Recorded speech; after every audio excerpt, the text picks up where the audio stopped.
Let us now begin with the latest national political updates.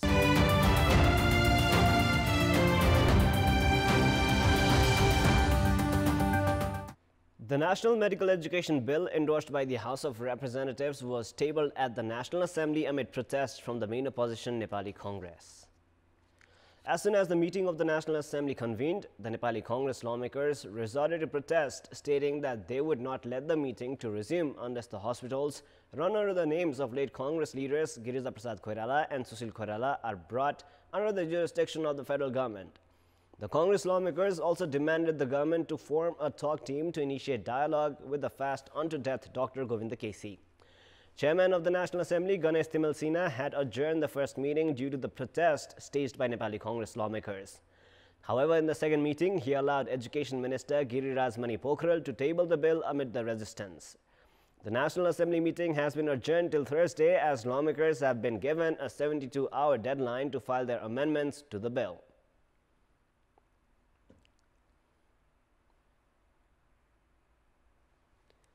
The Judicial Council, which didn't used to pay much attention to complaints filed against judges, has now started to investigate on the complaints seriously. 70 judges have been under investigation due to the complaints filed at the council.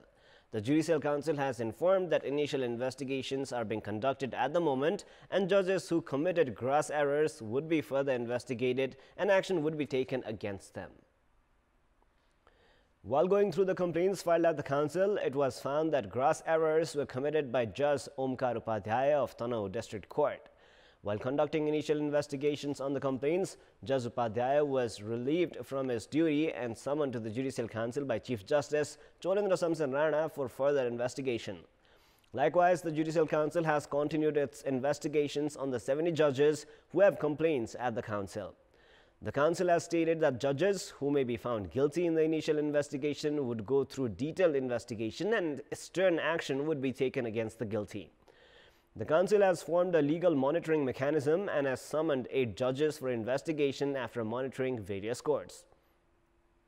In order to eradicate corruption at the courts, each complaint at the Judicial Council should be taken seriously and the guilty should be strictly punished. Speaker Krishna Bahadur Mahara's role at the parliament has been questioned and criticized as the main opposition Nepali Congress has been regularly obstructing parliamentary sessions for various reasons recently. Amid protest from the opposition and the Nepal Doctors Association and Dr. Govinda Kesi continuing its hunger strike, the House of Representatives and the National Assembly have endorsed the controversial medical education bill. Meanwhile, in context of the second demand put forth by the main opposition to bring the hospital established in the name of former Prime Minister duo Girija Prasad Koirala and Sushil Koirala, Speaker Mahara has requested the opposition lawmakers to stop obstructing the sessions and to take the issue to the government instead, as he has already announced his decision. However, as a result of the growing polarization between the ruling and the opposition parties, the parliament's existence itself has been feeble.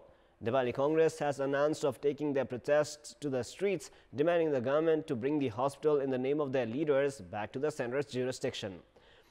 The change in the opposition's approach comes as the government termed the party's protests ill-timed. The opposition has expressed dissatisfaction against the Speaker, Mahara. It is now time for a short break, but for more news, to stay with us. The local residents on the Birat Chowk Biratnagar section of the road have set ablaze 7 trippers after a girl child identified as Lakshmi Dhakal was crushed to death by a tripper. The accident in which the 11-year-old girl Lakshmi Dhakal was killed had occurred at Sisaugari of Morang Sundar Haraicha.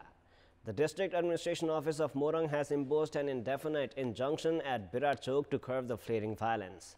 According to Chief District Officer Resam Kesi, the injunction is effective between Sundar Haraicha, Belapur, Birat Chowk and Sakona Multiple Campus.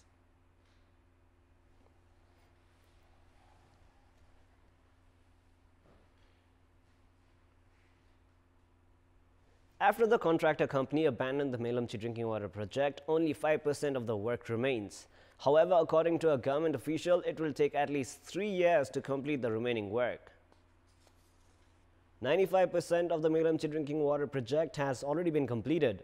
The project is, however, in disarray now after the Thailand contractor company CMC abandoned the project due to the project's worrisome financial state. The Ministry of Drinking Water has stated that it would take another 3 years to complete the project by implementing the Public Procurement Act and selecting a new contractor. However, at yesterday's Parliamentary Development Committee meeting, Secretary at the Ministry of Drinking Water, Gatinder Thakur, informed that if the Cabinet of Ministers decides to select a contractor without calling for tender due to special circumstances, the Melamchi Drinking Water project could be completed within 4 months. At 2 earlier meetings of the Parliamentary Development Committee, Secretary Thakur had assured that drinking water would arrive soon. The lawmakers, however, didn't believe Secretary's assurance this time around. The lawmakers accused the government and the project officials of trying to extend the period of the project instead of completing it. Chairperson of the Parliamentary Development Committee, Kalyani Khadka, also expressed dissatisfaction over Secretary Thakur's lack of seriousness in completing the project. At this juncture, the Ministry of Drinking Water and the Melamchi Drinking Water project shouldn't delay in coming up with a concrete alternative plan. Former Prince Parashah has suffered a heart attack and is receiving treatment at the capital's Norvik hospital. Shah suffered the heart attack as he returned from a ceremony in Patan where he had worshipped Lord Shiva. Shah is being kept under the supervision of Dr. Yadav Devvata. This is the 3rd time Shah has suffered a heart attack. The hospital has yet to release his medical report.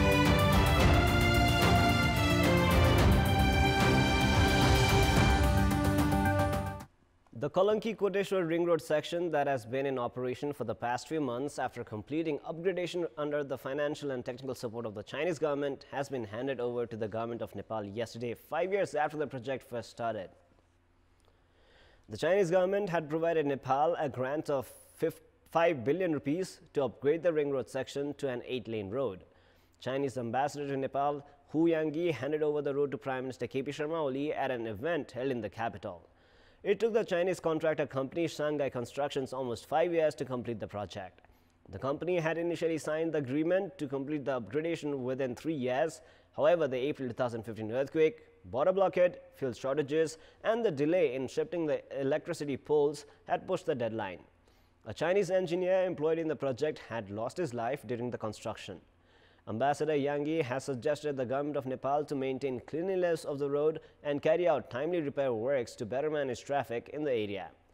The Chinese government has also agreed to upgrade the Kalanki-Maharajganj section of the ring road for the 2nd phase of support to the government of Nepal. The government of Nepal has pledged to facilitate the contractor company in every way to ensure the project goes smooth.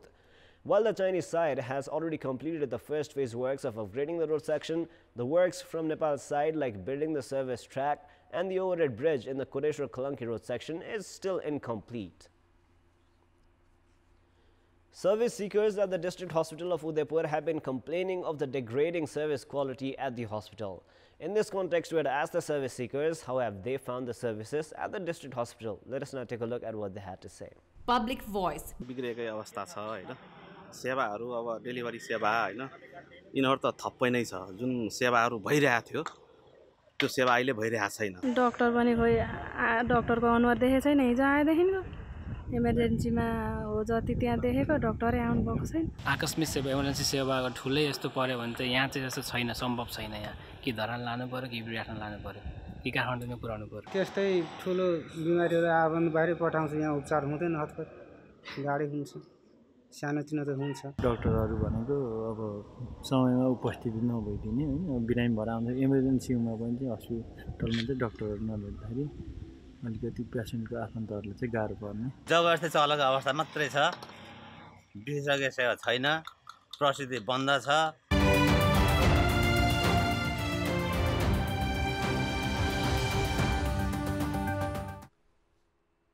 It is now time for our segment Public Pulse, where you text us with your opinion. Public Pulse. The question is, what is your take on doctors obstructing hospital services as part of their protest programs against the government? Your options are A, right, and B, wrong. The voting is on. You can type any WS, select your option A or B, and then send it to 34001 to share your opinion with us. With this, let us move on to the sports news. Sports news. Team Nepal achieved historic success, clinching the series against the United Arab Emirates yesterday. Nepal won the last match of the three-match series to pocket the series 2-1. Nepal's victory was possible after skipper Paras Khatka struck a majestic century to guide Nepal to a 4-wicket victory. Sent in to bat first in Dubai's Global Academy ground, UAE posted a challenging total of 254 runs for the loss of 6 wickets. UAE got off to a worst possible start, scoring 14 runs in the first 10 overs, losing 2 wickets. The UAE innings was provided stability by Shimon Anwar and Rizwan, who put together a 100-run partnership for the 5th wicket. Anwar remained unbeaten with 87 runs, while Rizwan scored 45. The UAE innings was provided late flourish by Mohamed Bouta, who scored 59 runs of 31 balls. Karan Casey and Paras Khatka were the pick of the bowlers for Nepal, claiming 2 wickets each.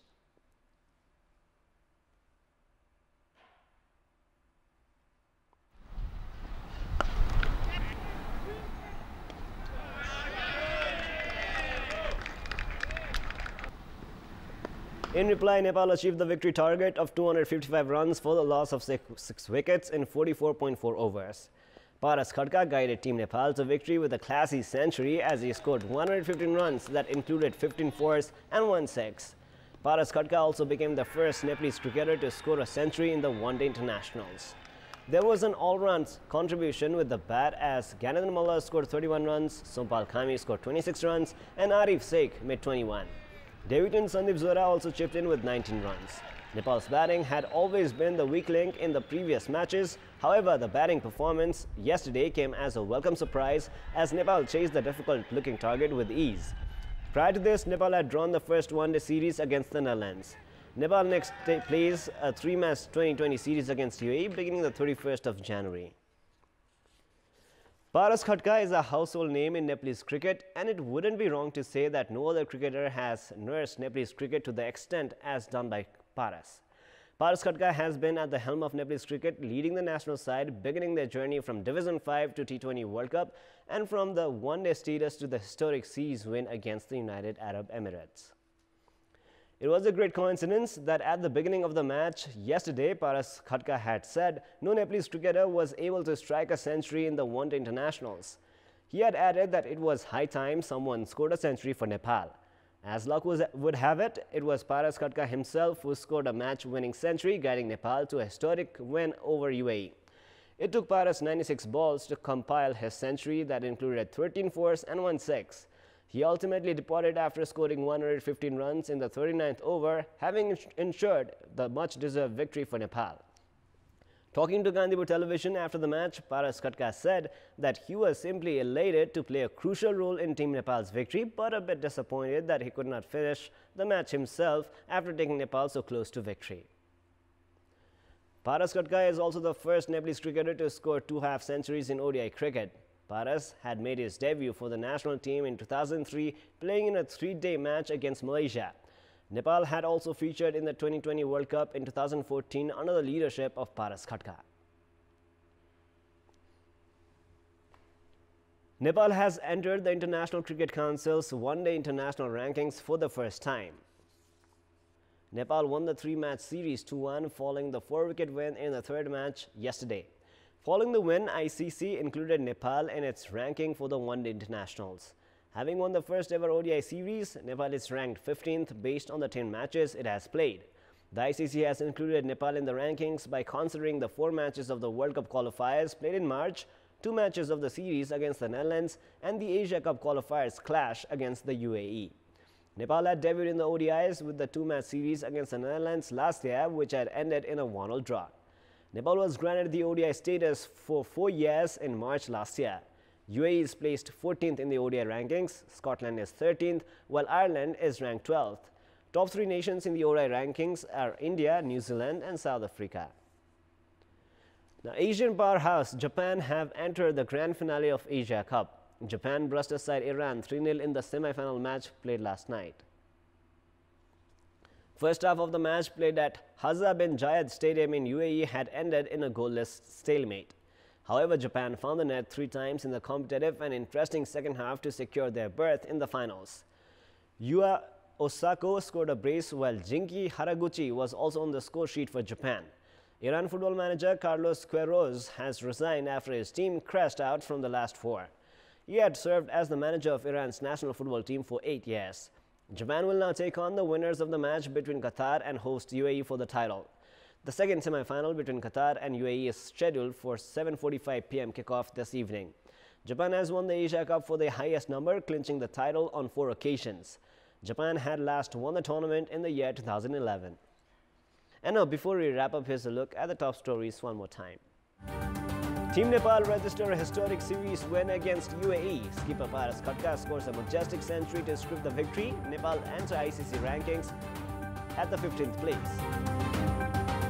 The Judicial Council to probe into the complaints filed against 70 judges says stern action to be taken against the judges if found guilty. Medical education bill tabled at the National Assembly amid protest from Nepali Congress. Congress lawmakers demand the government to form a talk team to initiate dialogue with Dr. Govinda Kesi. And U.S. Justice Department files a host of criminal charges against Chinese telecoms giant Huawei and its chief financial officer Meng Wanzhou. That is all for the moment. Our next English bulletin will air at 11 a.m. Keep watching Kantipur Television SD for more news and entertainment. Thank you for watching. Have a great day ahead.